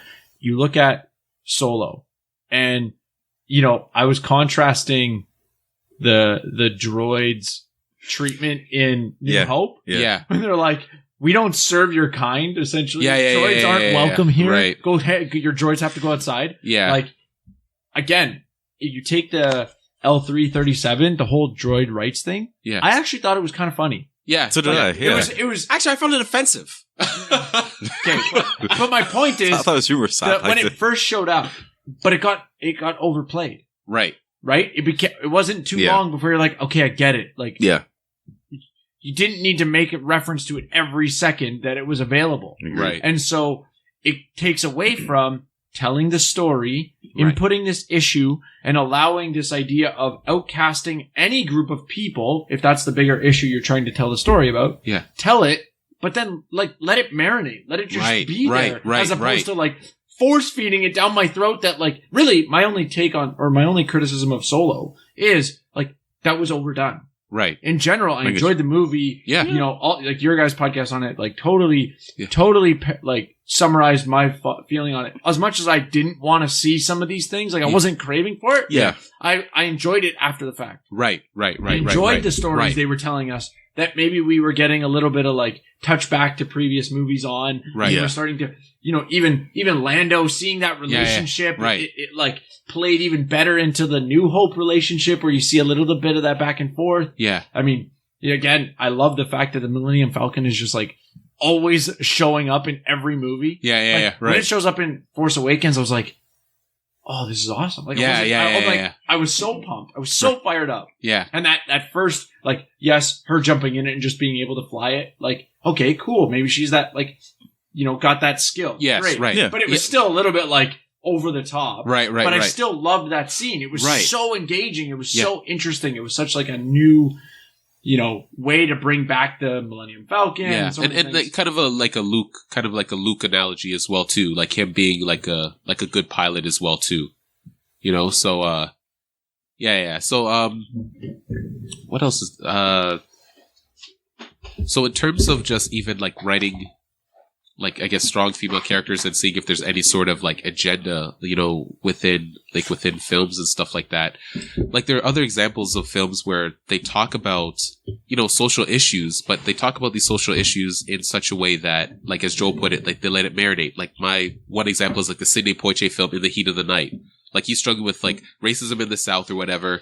Sidney Poitier's character, he's in the police, he has to investigate a crime in the South or whatever, and the racist like cop is kind of getting in his way to solve this crime, right? So yeah, there's racism there, but there's also like a larger theme story that there's a larger objective than him overcoming racism. That's the issue here. It's just that racism is actually one of the problems he actually has to overcome to actually solve, like, to fulfill his objective. If they treated that with like, say women's issues or stuff like that, where that's like an issue that's stopping them from achieving their goal, then yeah, it'd be a lot more valid. Because they at least have a purpose that we can all get on board with and see, oh man, you know what? Because these guys are being jerks. This is why she can't, fulfill whatever goal that she's after or what have you. Versus just saying, hey, we like women, clap for us. Hey, we want to be more inclusive. Hey, clap for us. We're inclusive over here. Clap for our movie versus getting us on board. The one thing that, again, I'm not against the inclusiveness. Like I love the fact that like Rey being the next Jedi, right? Like, okay, yeah, having a woman Jedi. Yeah. Cool. But like, go and contrast all the leaders of, like historically, the bad guys are all guys. Right. The good guys are all female leaders. And like, excessively, as opposed to having the bad guys, whatever you want to make them out to be, look even more bad. Sure, if they want to be all guys. Right. And then now you have this like inclusiveness. Like you said with Poe in the second one, they're like, oh, he's a jerk. Like, as opposed to like having an inclusive leadership. Right. Right. And it was just like as opposed to like all the movies come out and other than Solo, which you had to have a male lead. Right. It's all females. Like even Rogue One, a female. Right. Yeah. And that was a criminal, like how they wrote Jyn Erso. That was like, I couldn't stand her character at all. Like, is the most bland. Why? Huh? Why? Because they didn't set up her character, like her stable. They didn't they gave her actually literally no room to grow. Like, what would have been a great story for Rogue One is showing somebody who's been scarred by war, who then goes to pick up the fight. At the beginning, they establish her as somebody who has been scarred by war, but you know what? Right when you cut to her, she's already a rebel already. She's already in jail, and then she breaks out herself for the rebel to then recruit her. That's not that engaging of a story, and not a good, like, trajectory for her to actually go. That's engaging for us, right? Like, we want to see, in telling stories, we want to see characters either transform or not transform and experience the consequences for that. We don't want to see them not transform and then experience no consequence for that. That doesn't make any sense in terms of how we actually relate to life. We all make choices and they all have consequences. So I think from listening to your podcast and the way, like essentially what you're saying right now, I remember like some of the shows that I watch, like I'm pretty confident I do this all the time with Suits. Yes. Suits is a show I watch all the time. And I love Suits. And being like, I like essentially being like, oh, I like what they're doing with this character. Yeah. Right. I would have never said that before listening to Right. But it's because it's like, oh, they're introducing this, nuance or this, traumatic or this turmoil. Right. And what is that doing to the character? Exactly. Right. And seeing how that character is evolving under that context is what is, or them showing another aspect to their character that you haven't seen before. Yeah. Right. Like really seeing how circumstance is the catalyst for that. Exactly. And I would say you're describing how they're not doing that. They're essentially just like, hey, all, celebratory for this character. Yeah. We're just doing stuff, and then this happens, and then this happens, and then this happens, and then we don't care. That's the general trend with a lot of films you see. Can I ask a quick question to the Sixth Sense guys? What was your takeaway from Last Jedi? Like, what was your interpretation of it? Because we spilled a lot of blood talking about Last Jedi. Yeah, I want to hear. So, I mean, I essentially can get into the two things about that movie that I like. One of them I actually liked, but at the same time reflectively hate. Yeah. And the other one is I don't like at all, which was the whole destroying the ship by going into light speed with no explanation. Right. Like maybe I stole that line from you. Yeah. But like the idea that like this has never been done before, and for all of a sudden now they can do it, and it'd be different if like it blew up both ships. Right. But you were able to use this as an offensive attack, save yourself, and destroy the enemy. Right. And like, there's no reason that it is now available to you. Right. Why hasn't, the Millennium Falcon done this 5,000 times already? Right. So there, and adding the whole like, of course there's a female running that ship, and like, again, I already made that point. Like with Holdo, like her introduction into Last Jedi was like the worst it is the worst introduction you can introduce somebody. Oh, this person has died. Let's introduce the new general, and let's let her give a boring speech where she rallies people, and we don't know who she is. My whole issue with that particular scene in Holdo isn't, I don't care male, female, that I don't care about her. My issue was that they killed off Akbar. They killed off General Akbar, who's been in the movies since the original Star Wars movies. # bring back Akbar. And just killed him off with barely an acknowledgement. Like, he's been around for like 30 years. And it would make sense for him to die sacrificing himself in a ship. Like, story-wise, it made more sense for him to do it because the fans know who he is. If you don't know his name, you know his face when you see his face. Yeah, it's a big fish guy. It's a trap. That's him. Right. It made perfect sense for him to do it, end it, and that would be the end of that character. And then you can now transfer over to Holdo. Is it Holdo? Yeah, Holdo. He's not the character from okay. Yeah. I know what you're talking about. But anyway, her. And then you can transfer to her. But it just didn't make sense how they used her. Leia, I don't know what she was even in the movie. All the legacy characters, that's like a whole other discussion. You know what's funny? No, go ahead. Sorry. So I was going to say that actually ties into my other big critique, which is the Skywalker hologram. Yeah. Like the fact, the part, it's just unexplainable, right? Yeah. Like, how does he able to get in a lightsaber fight? Right. Sword fight. Right. And then he wasn't a hologram and now he is a hologram. Like, do you know what I mean? Like, yeah. There's this aspect where you're in the real world. So what did he think that he was fighting, but he wasn't actually fighting? Like, but conceptually, I liked the idea. Yes. It just went unexplained. Like, it was the thing that pushed Luke to his end. He had to die as a result.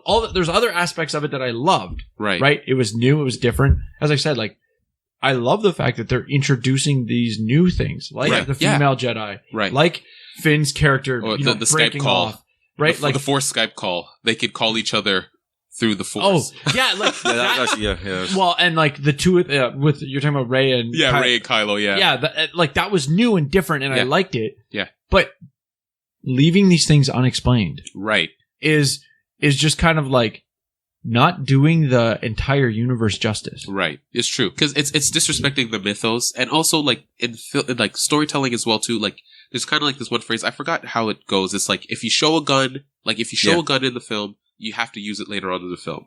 Usually what they're doing in The Last Jedi, they're just doing stuff and they're not giving us an inkling that, oh, this is what's in the world now. This is kind of what's there. A good example of that is Looper, with Bruce Willis and Joseph Levitt. And Rian Johnson film as well, too. Yeah, okay, thank you. That's also a Rian Johnson film as well. So, in Looper, telekinesis is in the world, so you can move things with your mind. They show that within the first 30 minutes. A side character is playing with a coin with his mind. There's some kind of postage or signage talking about TK abilities, telekinesis abilities. It's brief, but it's noticeable and it's there within the first act, within the first 30 minutes. That comes back around by the end of the movie when a child that Bruce Willis's character is looking for has that power, but like 100-fold. Mm-hmm. You see it in the beginning, it's used by the end of the movie. Right. Simple. Rian Johnson did this movie. Yeah. Same guy. The same guy who did The Last Jedi. Right. So what was placed in the first part, the first act of Last Jedi that he used by the end, besides the characters? What ideas? That bombers. How was that used at the end of the movie? I don't know. They use the ship to fly into other I ships. just think hate this movie. Like, the more I think about it, I hate this movie. It just bothers me on every level. But you guys are economists. There's this...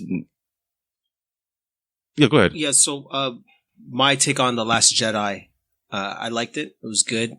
There was just one scene that kind of I read too much into, and that was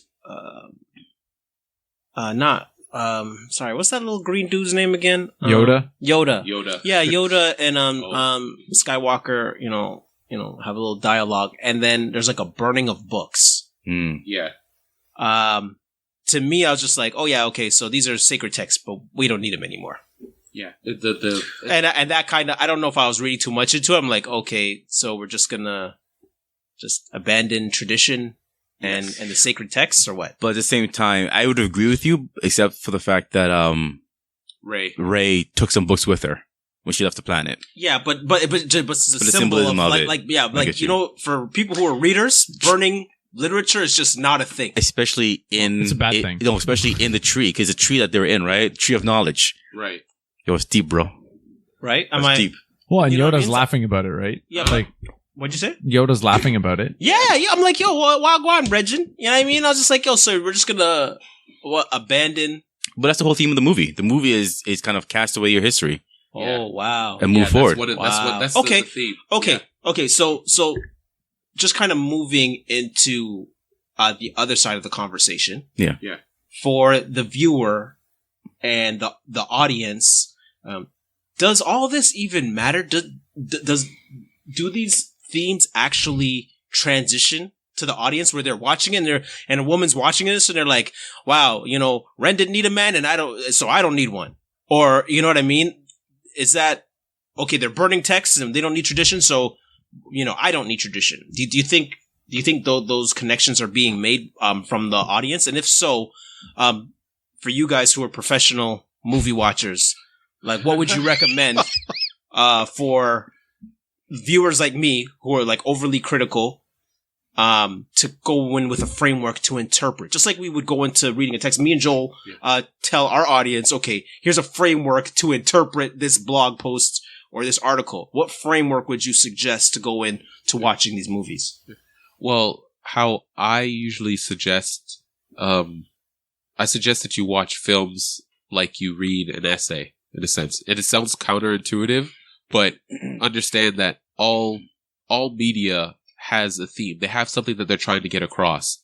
And I think the best way to enjoy any artist's work is to understand what they're trying to get across, right? So if you understand what they're trying to get across, then you can actually make a decision to respond, to say either I agree with this or I don't agree with this. Like my example, like one of my chief examples is $1 Million Baby, directed by Clint Eastwood. I love that movie. I think it's a great movie, but I don't necessarily agree with him about euthanasia, right? So, his view is that, because of the dignity of life that we achieve, then we should have dignity in death, right? Versus like coming from a more of a Christian worldview where we actually say there's an inherent value within people outside of what they actually do. So we aim to protect life at every stage, right? So even though I may disagree with him in terms of euthanasia per se, but I understand how he got his point and he beautifully illustrates it throughout the film. But at the end of the movie, I'm like, man, that was a really good movie. I understand where he's coming from, but I don't agree with necessarily his final conclusion. Well, so essentially he's portraying the idea, the thought behind the idea. Yes. Without forcing the supremacy of the idea. Right, exactly. Right, so he's trying to convince, which is fine. That's fine. We should do that, right? We should try to convince people about our points.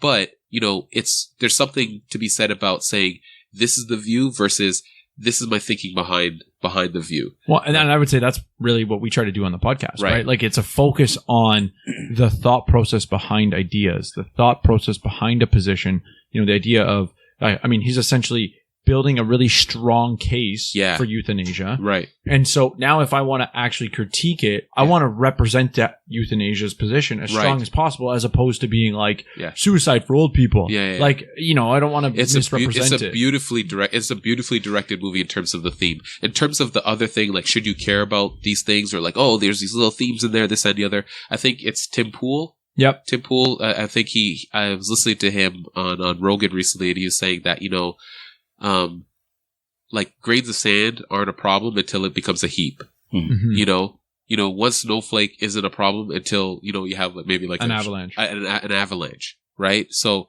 in terms of individual things, like being aware of them there, that's not a problem. But if everybody's saying, like, portraying this idea, you're going to have to address the idea, like the overarching theme behind the idea eventually, you know? So that's how I would kind of view these things. So I would say, like, don't get bent out of shape necessarily when you see them. Just know that there is an ideology that's behind, that's informing said idea. So let's put it out there. What is the ideology between the current Star Wars movies?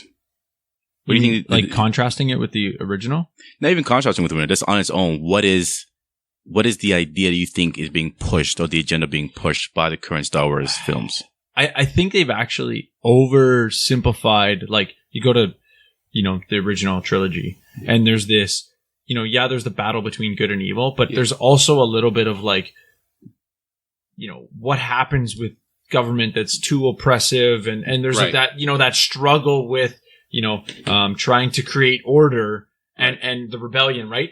So there's way more depth to that good versus evil battle. Right. Whereas I would say they've oversimplified it. It's literally like, here's the good guys and here's the bad guys. Right. And, like, I mean, the one thing that I actually wanted to ask you, am I wrong to think in Force Awakens, the Supreme Leader was like massive? Yeah. Like, and then he just is regular sized. Yeah. Well, there's he's a hologram in Force Awakens. Oh, so like that's okay. That's where I was. I guess I was just misremembering that. That makes sense now. I was like, wait a second, what happened? What did I miss? Because when I was rewatching it, I was like, I don't remember thinking he was so big. But that they could have done a little bit. Why did his hologram have to be this, like, look like this cave monster? Yeah. Well, and I think that's just part of his personality as well too, like to portray, like, I mean, his he is view bigger. of himself. Yeah. He's already bigger than everybody else. Yeah. Like, ultimately, it doesn't matter because he's dead now. Yeah.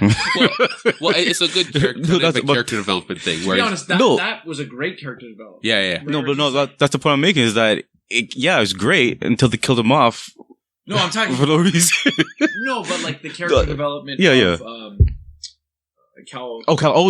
Yeah. Where he's actually fighting the most evil guy, but he still wants to be the evil guy. Yeah. Like Yeah.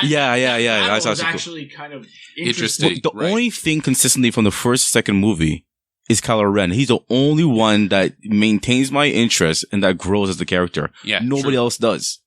From the beginning of the first one to the ending of the second one, he's the only character that has an arc, that changes position, that actually does something, that shows us something new. He's the most interesting character of everybody there right now. Technically, like, this is the flaw, like, because usually the person who makes the choices is the main character. So who's been making the most choices? Technically, Kylo's been making a lot of choices. He choose to kill his father, choose to kill Snoke, choose to save his mother, choose to even invite Rey into the Yeah, he's a better main charak Yeah. So, and Han. Oh yeah, he's in Han. Yeah, true. Yeah, you're right. You're right. These are a quick question that I wanted to ask though. In Last Jedi, when Finn and Rose took their side mission to the gambling planet, to Canto Bight. Thank you. Take a bite. What was your guys' take on that? What do you think the message was? It was just so much like, hey, let's find a way to be anti-capitalist and just throw it in there and like, you know, like, but there's just no. Again, going back to your example of $1 Million Baby. Yeah. Right. No depth to the position. Right. It's literally like, capitalism is evil. Here's the prime example. Like, money's the enemy. Yeah, and just like you know, it was just like so like, okay, here's another social justice agenda, as opposed to actually having depth and like an actual argument. Yeah, well, an actual argument. So you want a straw man, you know, an anti-capitalist position to some extent is that in general, when you have capitalism, you're creating a meritocracy. A true free market is 100% meritocracy. Right. Right? I'm not talking about this fake free market that we have where it's so much government involved and it's crony capitalism and favors handed out left, right, and center. Right. Not that. But like purely rewarded based on when you provide more things to more people, you're going to be rewarded. Right. Purely merit based, you create a greater opportunity for inequality. Right. So how does that inequality from, and I'm just saying like capitalism breeds inequality. It tells you the people who are providing more and the people who, like, obviously a person who has less skills, they're physically hindered, aren't going to be able to do the same things and probably are going to be having to earn a low level of income. Right. Well, how does society take care of that? Right. And so showing that struggle that society has to take care of the people on the lower end of the spectrum. Right. And how do they do that in a purely free? Okay, you want to make that presentation argument, that go ahead. Right. That's how you would you would not straw man, you would steel man the capitalist position and the struggle that capitalism would have. Right. As opposed to just like throwing out all these bad things and like, oh, people are exploitive. Right. Being able to exploit someone else isn't part of capitalism. That's a part of the sin. Well, absolutely, sin is a motivation to it, but I would say it's a part of the societal structure. When you allow people to not have property, when you allow people to not own themselves, right? When you essentially have slavery in the sense of where it's unmerit, like in the sense I'm not selling myself to you because, hey, in order to pay for my kids' life-saving surgery, I could go work for you for the rest of my life and make that commitment and now my kid's alive.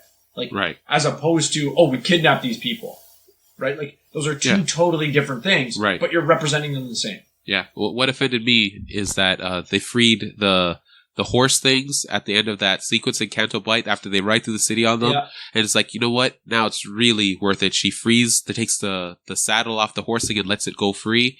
And there's kids in slavery still there being whipped. I know that one kid that helped him get away, that kid's getting whipped. That kid's getting whipped after. He's got the resistance ring. Yeah, he has the resistance. That kid is getting whipped. Okay, so yeah, he's going to be able to pull a broom to him with the force, but I know that before he could do that, he got whipped. Yeah. And they didn't go back and help him. That was my issue. It was all worth it. It was all worth it because they let go of a horse. So, animal rights activism there. I just wish they'd have thought that stuff through a little bit more. But that's the whole point. So again, the social justice or the progressive themes that are in the movies are not the problem. Right. It's the stories they play with them. Exactly. That just like they make them token issues as opposed to actually presenting an issue with substance. Right. So like it's like even dealing with like say slavery with like To Kill a Mockingbird and stuff like that, right? Like they actually address the issue and not like and see the thing was with science fiction as well too. Even though Star Wars is kind of science fiction fantasy, like sci fantasy in a sense, they always do deal with like these deeper themes. Exactly. But the thing is, so that theme is always like throughout the whole thing, and not just like a little caveat that they just throwing in there. Well, and that's problematic. That's the thing I've always said. Like science fiction usually asks very good questions regarding humanity. Exactly. If you watch Star Trek Next Generation, you watch Looper, Blade Runner, right? Whatever the sci-fi movie is, even bad sci-fi movies, there's usually a question they're trying to ask in terms of humanity. What exactly. is Ghost in the Shell, the animated series, that's the live action one. That's about like what is human, what is the body, what is human being, what is a person, more or less. Looper asked about changing your destiny, changing your future. Right. To ask good questions, they'll give commentaries on stuff. Star Wars doesn't, like I said, it's a fantasy, so it doesn't really ask those deep questions, but it does, to your point, Joel, the original one at least points to, in a backdrop, the oppressive behavior of the Empire. And you can draw parallels with that, with like current, states and states in the past. With the current Star Wars movies, particularly Force Awakens and Last Jedi, Phil, you made this point once before, the Empire is big and bad, but we don't see why they're big and bad. The argument is, your guys' point, is that it's very loose and very general. Right. Something is bad, we should be offended about something, but it's not specific enough for me to say, oh, this particular thing is egregious. That's a very good point. I never booked that. And I guess you guys are doing a good job of answering my question, because like, as a viewer, you're trying to make the connection, and there's definitely a connection being made. Yes. Sometimes you just don't even know what it is, but you hit a point. So for the listeners, when you guys go watch the movie, hit us up and let us know what's so bad about the Empire, or not the Empire, but The Last Order, or whatever the criminal organization is, the oppressors in the movie. What is so bad about them? And help to develop that idea to make the connection, as opposed to they're just there is no connection to why you would hate them. Yeah, they're like, oh well, they're like Nazis. Like they blow up a planet, like that's in Force Awakens, right? They blow up a planet, right? Yeah, but the thing is, though, like that's not new. Yeah, that's not new, right? That's bad though. But like for us to care, though, like we need to see like on the ground, like there's always something about like expressing it in a way that we can understand on the ground. So like say, okay, they blow up a planet, but you know what you see? Like say if you see stormtroopers, they're kicking indoors, they're dragging out families, kids away from families, this, that, and the other. Like you're seeing stuff on the ground, right? So that we can actually relate like, oh shoot, these guys are really bad. Oh, they actually need a rebellion to stop these guys from doing this thing. New Hope. It's not esoteric and so far removed from us. New Hope does that well. New Hope, it begins, boom. Stormtroopers on the ship, they're shooting up people, taking over the ship. Even Force Awakens to some degree does that pretty good as well. Yeah. But they blow up her, like when they land at the very beginning, and you're seeing Finn's development. Yeah, right? Like that. Right. Exactly. They butcher a village, right? You're seeing that, and you see Finn not wanting to do it. Right. You see, like there's so much. Exactly. Good character development. They get away from it. Right. They just step away from that completely. That's why I can't support Last Jedi. Yeah. Like, no, I can't support this movie. This movie So one of the things that actually disappoints me about The Force Awakens is it's actually so far removed. Like, I would have rather them not use the 30-year-old characters. Right. Like 30-year aged characters. Yeah. And tell the story. Like, to be honest, maybe there's hope that they can actually go back and insert another trilogy between, what is it? Force Awakens, before The Force Awakens. Right. Right? Because, like, how, like, you have the whole Han Solo's and Leia's relationship, like how did that fall apart? Like, with their kid. They deal with that in the EU and in the books and stuff like that. But I mean, my concern would be, are you just going to produce another prequel? Yes. Like the first three with Anakin, right? Like, are we just doing it all over again? Yeah. As opposed to having some depth to it. Right. That's the sense you get, but I don't mind them using the old characters. As long as they use them wisely. I don't think they use them very wisely. You know what I'm saying? So if the story of the Force Awakens was, we got to find Luke because Luke, why did I have to find Luke again? What was the reason? Well, the Last Order wants to kill him to cut off the Jedis altogether. Yeah, essentially. That was Jedi's to help them in the fight. No, there was. That's it. They need to find Luke. But why? Why are they finding Luke though? They need a Jedi to help for what? Fight. To help fight. What's he gonna do? Yo, man, he can fly. He fought one battle and he died in the second movie. What more could he do? No, but the whole point was that the Jedis had lost hope, so there wasn't another Jedi, even though Rey is that. And she's starting to get it herself without Luke, as we've discussed. Right. Like, that's the whole motivation for the good. The bad was like, he was he kept saying something to the effect of like, oh, once we destroy him, we've destroyed the Jedis altogether. Right. So there's this. I'm not. Okay. Yeah. No. All right. Fine. Okay. But okay. So Rey's purpose for finding Luke is to get to learn how to be a Jedi. Yes. All right. So that's her purpose. Can't remember the point I was going to make, but I'll just riff until it comes back to me. So yeah. So Rey goes to try and find Luke. She gets rejected. Poe. Sorry, I'm just thinking out loud. It seems like Last Jedi is about rejection a lot because. It's about failure. That too, but Rey goes to Luke, gets rejected. Poe goes to his leaders, gets rejected. Right. Finn rejects Rose. Right. Yeah, it's a movie about rejection and just people being pushed back. Kylo feels rejected by Snoke and gets rejected by Rey. Right. The movie's about rejection. Yeah. It's failure, rejection. That's one of the themes. So wait, so what? Just shoot your shot? Is this just rejection? That's it? No. There's more to it, but I just realized that plays a lot in the movie. Just constantly being rejected by all these characters, particularly by Luke and by Snoke. Yeah, because they're like they're patriarchs. They're father figures. Father figures. Yeah.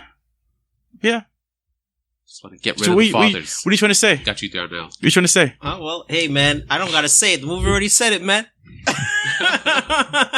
Get rid of the past. So all I'm just saying is just for the listeners, story resonates with all of us, and it teaches us things. So not to just yes, you want to be able to watch for escapism and enjoyment, but you should still be paying attention to as a child, the moral of the story. Right. The theme of the story. These things will always stay with us. So, you still want to go in as an active watcher rather than a passive watcher, and having some kind of framework. And that's why it's tricky for Christians, because, we have a framework that we have to work from. Right. And a lot of times is, okay, well, maybe you shouldn't even go watch the movie. Exactly. Because there's guns and aliens and Obia. You know what I mean? Or a black magic, Obia and black magic. But yeah, but it's one of those things where I think we can think a little deeper than just that's bad and that's good, and really think deeply about these things and if they're done well or not. Well, but also ask the question: why is it bad? Why is it good? Because you could walk up and say this movie's trash, but then tell me why it's trash. If you don't like our podcast, okay, fine. Why don't you like it, or why do you like it? God, that's part of the question too. That's because it may not be your taste, and that's fine. But it also needs to be something else, I would think, that why this movie does not work for you. But I definitely agree with you completely. And I think, especially if you're parents, you need to pay attention to what your kids are watching too. Because they'll be getting a lot of messages from media that you're not aware of that's changing their mindset. You go back and watch like Bugs Bunny and Merry Melodies cartoons from back in the day. There's a lot of adult things in those cartoons. Yeah, for sure. Well, and my question is that influencing kids, or is that actually good for the parents to be able to watch it while their kids are watching it and being like, okay, I don't hate giving my kid the cartoon to watch. Like, I'm playing into the fact that, like, think about in that era, whatever was on TV, the entire family was watching. That's right. That so is the like, difference. There's a little bit of a, like, I don't want to misinterpret what they're doing there.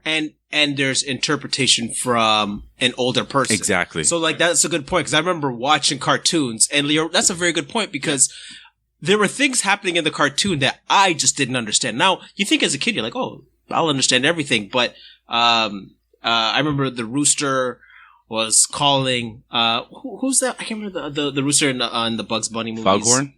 Foghorn. Yeah. And so,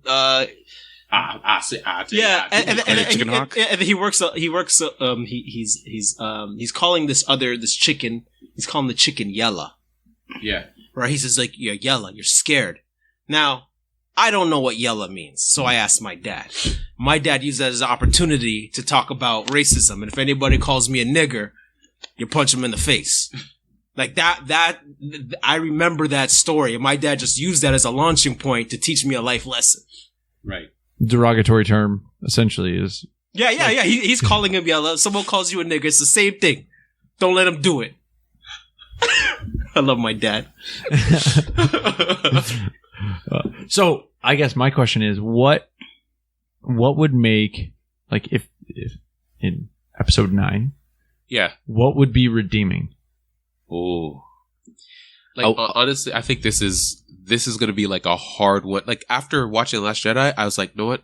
I don't need to watch the next film. That's the way I felt too. I don't need to watch care about episode 9. Now, you guys sound like I know you liked Solo. You were like, meh. Yeah, I liked it. So are you saying you would rather see more Star Wars stories, themes? Yes, with, like, I'd rather just a random. Yeah, I'd rather see Obi-Wan Kenobi. Obi-Wan movie. Yeah. I'd be like all over Ahsoka. that. Ahsoka story. Too. Oh, that'd be great. Yeah, I don't. Episode 9, for them to redeem, I'll be curious to see how they do it. To be honest with you, I don't know if I can recommend anything except for ignoring the last movie. Because Leia's the only one who's still alive, right? No, she's. Yeah, in the movie. film, yes, she's alive, but Carrie Fisher is now. That's what he's referring to. Yes, okay, yes. Sorry. But Leia, not Carrie Fisher. Yeah, but Luke Skywalker's coming back for the last one as well. Because I wonder how they're going to do it. Because the issue is that I don't know. I'm not convinced that they can actually do a good ending. I feel that this will be another 2 movies. It'll be another movie. I think it'll be like a standalone-ish type movie that won't feel like an ending to this. So it's not going to be a good ending to this trilogy. That's what I feel like. Because there's no way to end this movie after The Last Jedi. Because everyone is in the exact same spot. So they don't have to be setting up more movies. Yes, it's the only thing you can do with that's it. the only thing they can actually literally do is set up another movie. That's it. Yeah, I don't know how they can actually finish this trilogy. There's no way. They haven't. There's nothing left to be resolved. Right. There's. What are we? Gonna I mean, do? other than like no, the problem is not that there's nothing left to be resolved. The problem is that nobody cares anymore. Right. You've had 2 movies to establish characters and have them grow and move, and they haven't done that. They've regressed. You've killed off 2 main characters without resolving much. Like even Mark Hamill said, you know, he was commenting recently saying, "Oh, we'll never get a chance to see Han, Leia, and Luke again." Yeah. He's hoping that this, Force Awakens, Last Jedi, you have that opportunity for this trilogy.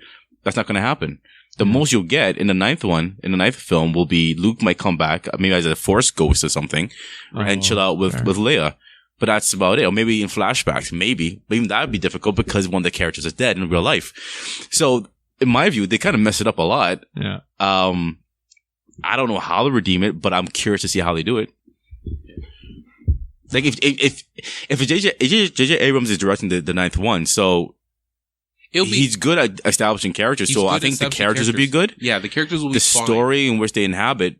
So it's almost like if he somehow gets Finn back to being relevant, he has to almost ignore what happened to him. Yeah, basically, they're gonna have to retcon a lot of 9 to actually get rid of Rose. Yeah. I don't think she's that gonna be in it. Honestly, that seems such like a token diversity thing. It did. Well, it is. And that's offensive because don't throw a minority or someone diverse in a film just to kind of appease me. Oh, a black guy's there. Okay, I guess this movie's gonna be great. You could have almost have Finn do everything she did instead. Right.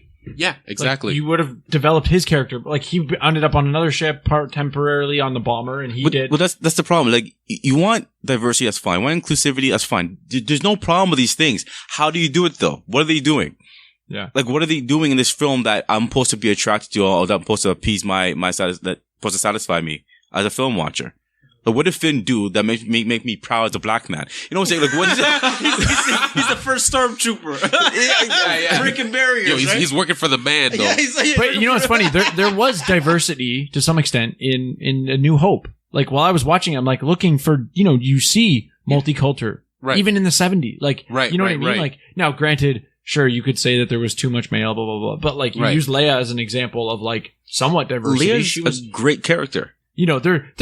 There was some, I don't want to say derogatory, but that like male versus female stuff between her and Han. But like when you look at their entire character arc between the two of them, and then right. It actually is amazing, right? Like I loved, like she calls him Laser Brain or something, or Laser, right. Whatever, like and then the name calling back and forth between the two of them, like at first there's like a bit of negative towards a female, but you can see it's actually just the two of them wrestling with their feelings and not, do I like this person, but they're also offending me and like. But here's the thing, though, is okay. So the derogatory terms towards Leia from Han, is that the director or the screenwriter's statement towards women, or is that just Han Solo's character as it's written? I agree. You know what I'm saying? It's just Han Solo's character. Yeah, it's him being a prideful person. Exactly, right? And but some people may take it as being, the director and the screenwriter are making this comment about women or about men or whoever else. Not necessarily the case. They write a character, the character is arrogant, kind of jerkish,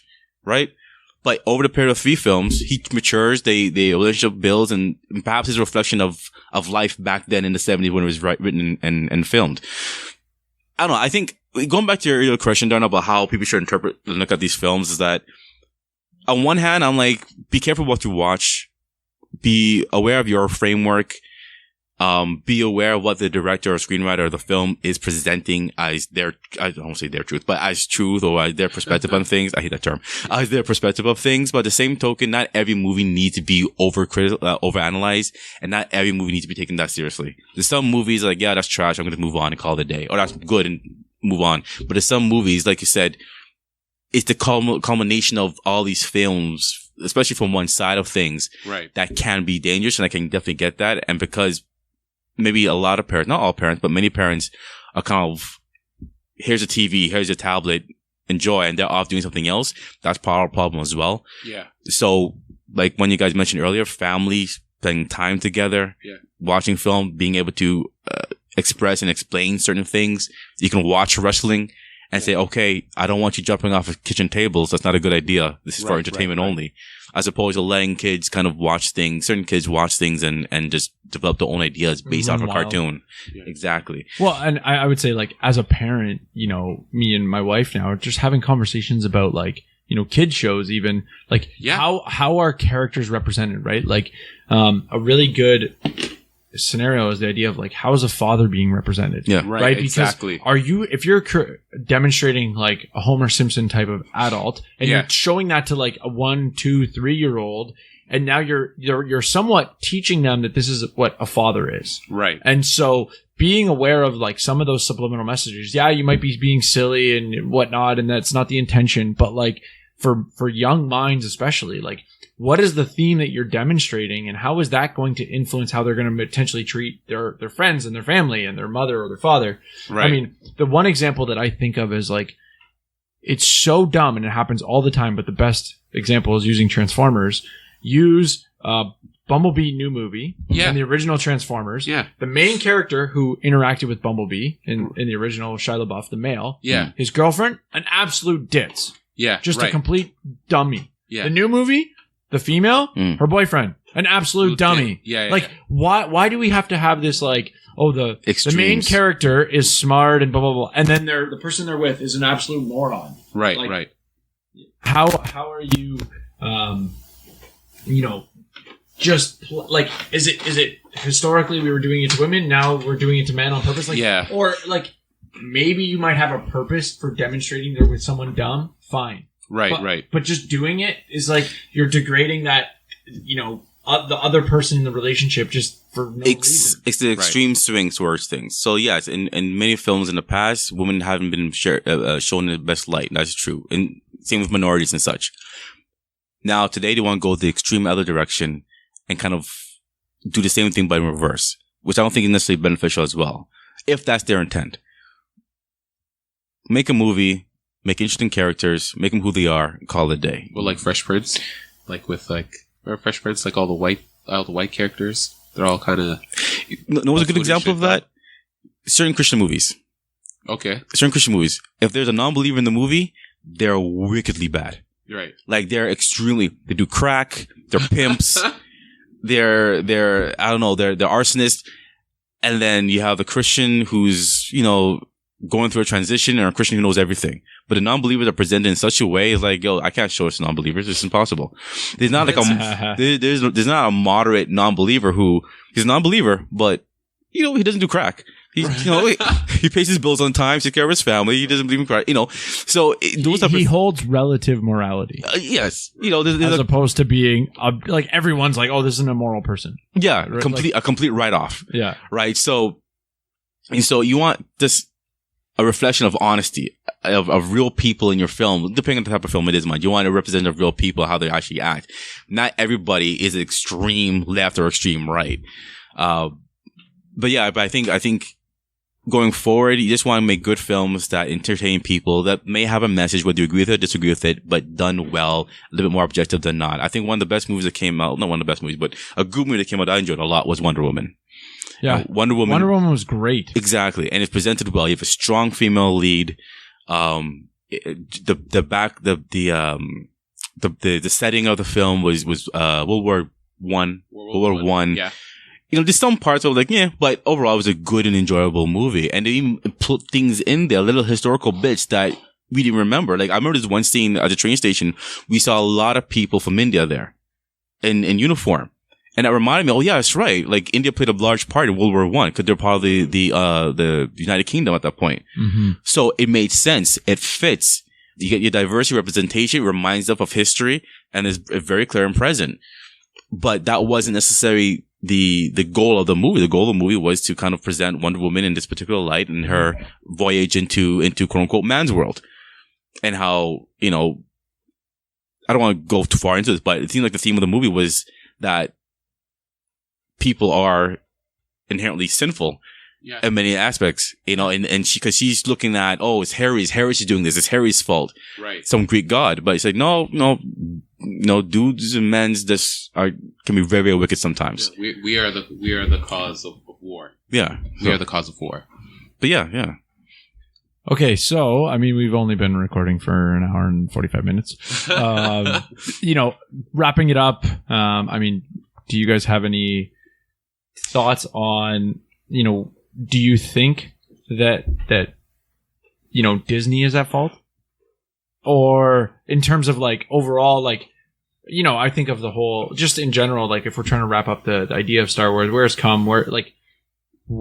I mean, I think you could probably lay most of the blame on Disney because they're doing this across the board, you know, with regards to, you know, social issues, just putting them out there probably as much, if not more, as you mentioned, leading the charge.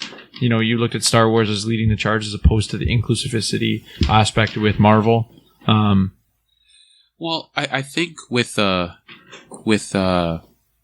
these movies in general, say Marvel, Disney, and kind of like a inclusive like agenda and stuff like that, I think it does come down to kind of like a cultural elite that's kind of not associated with the people, because, you know, like most of entertainment is in like the West Coast, you know, LA, stuff like that. So there's a lot more, you know, democratic, a lot more, you know, progressive in ideology and stuff like that. And so I think that's naturally going to influence like the things that they produce. There's not like there's not like a conservative voice that's like, oh, producing like, producing films and stuff like that. Or you're not going to see that too broadly. So I think it's the people that are working there that aggregate and that kind of make this,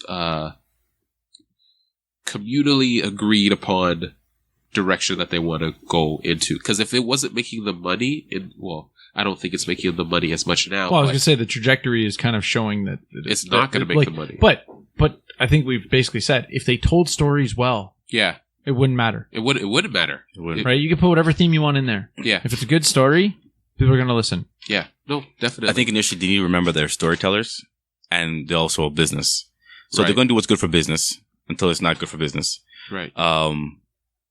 If their mindset is to create good content, good storytellers that has the legacy of the original Star Wars, of a Lion King, of, you know, Cinderella, whatever back in the past, you know, they have to think more deeply about who the audience is, bringing a large range of our audiences and not isolating people out, as well. So back to the question, like, is Disney at fault for this? I think that's the point I'm making is that it's a business. They're going to do what they're going to do. Right. So is it Disney's fault versus who?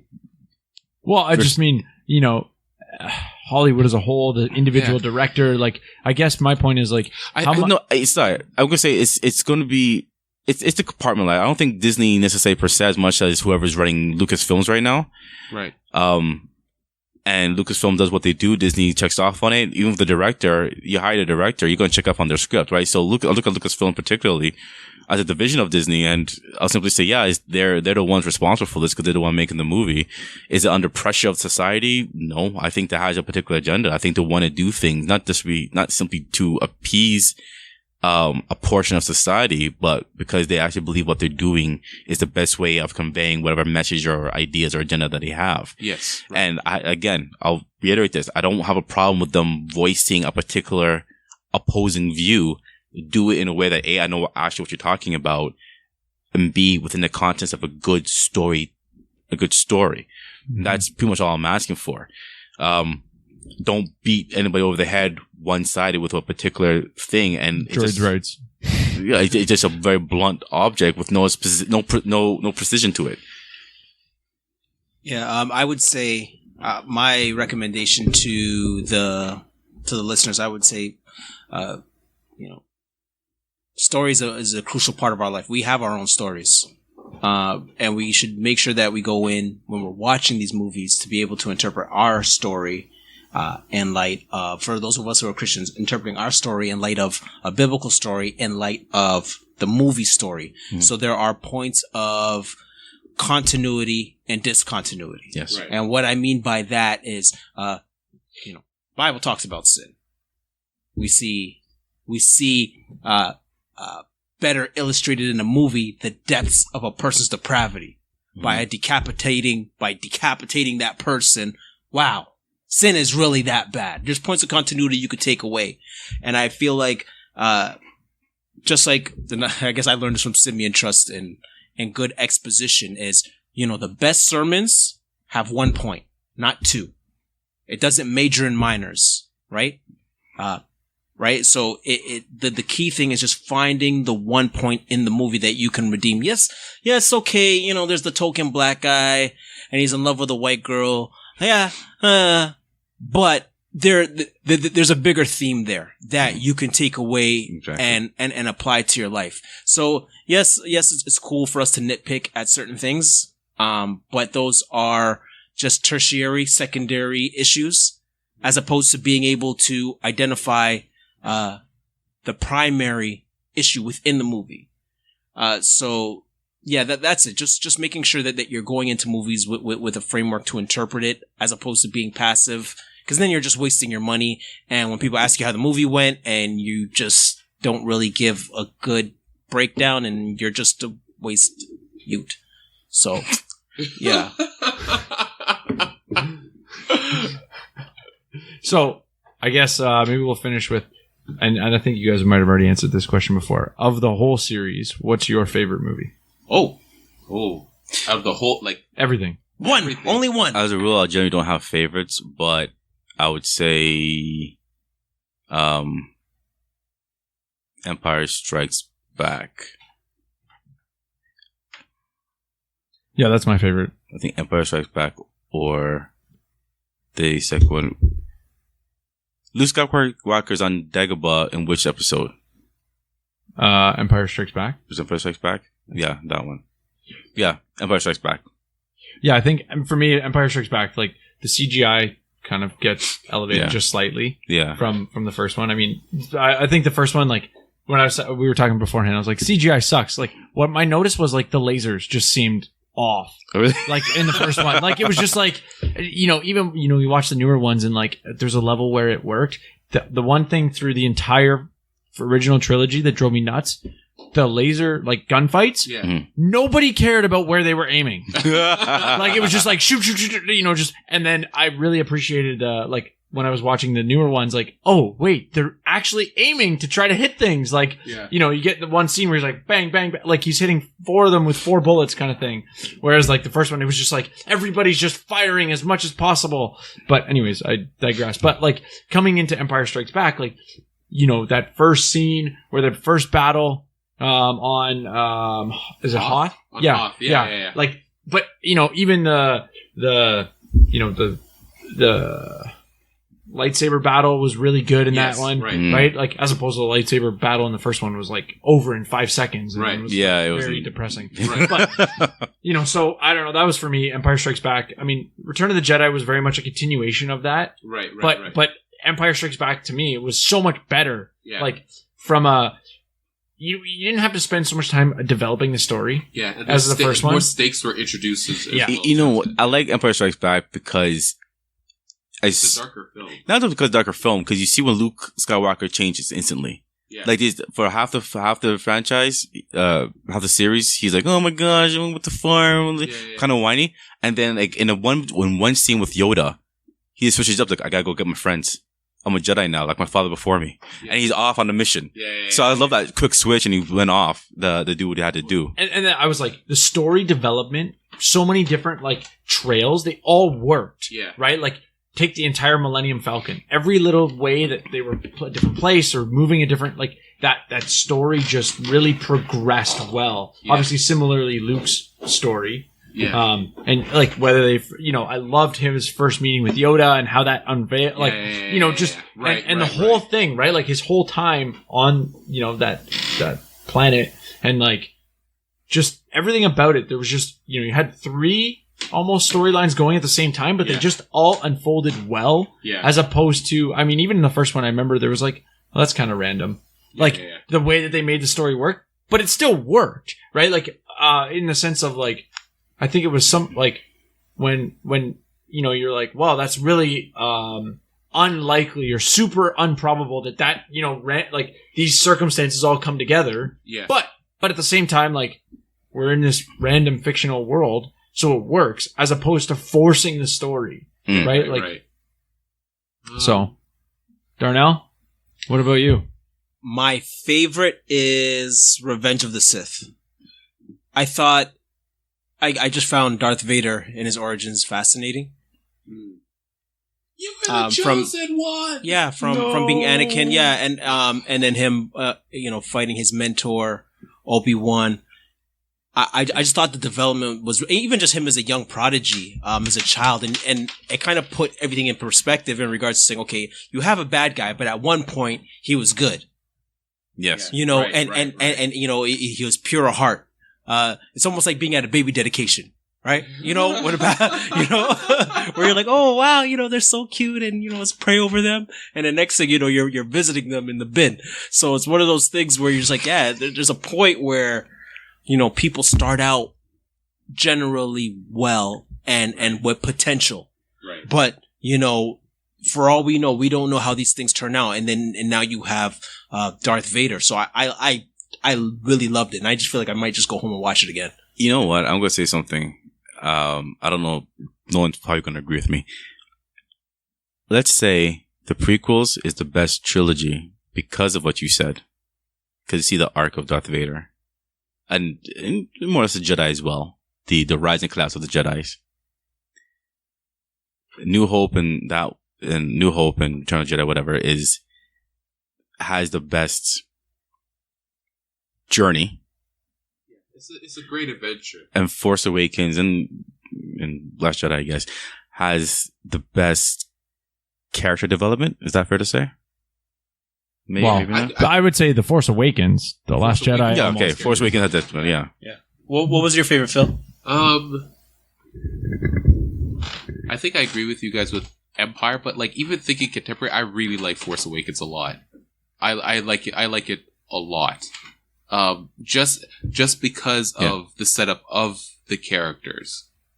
I like the nuance, like I said before, the nuance that they were building into the whole world, right? Like all these some extent character development that we haven't seen before. Right. That's what I really liked about it. Empire, like I think the tried and true is Empire, because it is a more dramatic film as well too, just in general, even like how like it ends and stuff like that. It is interesting to see the redemption of Darth Vader as well, right?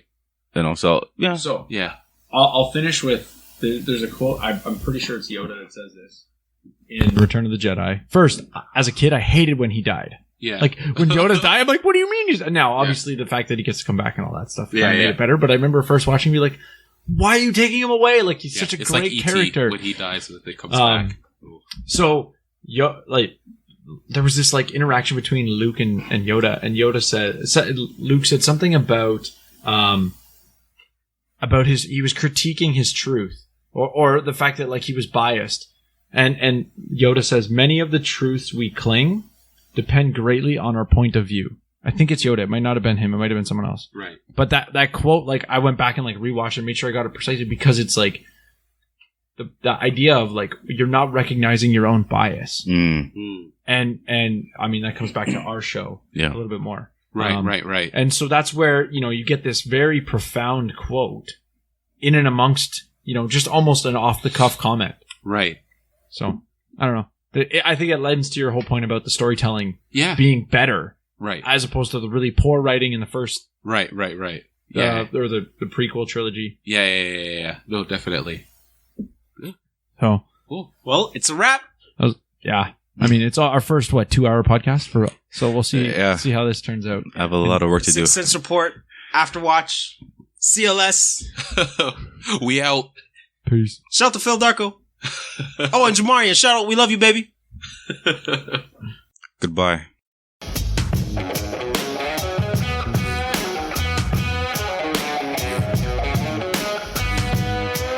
But you heard me? Does that make sense?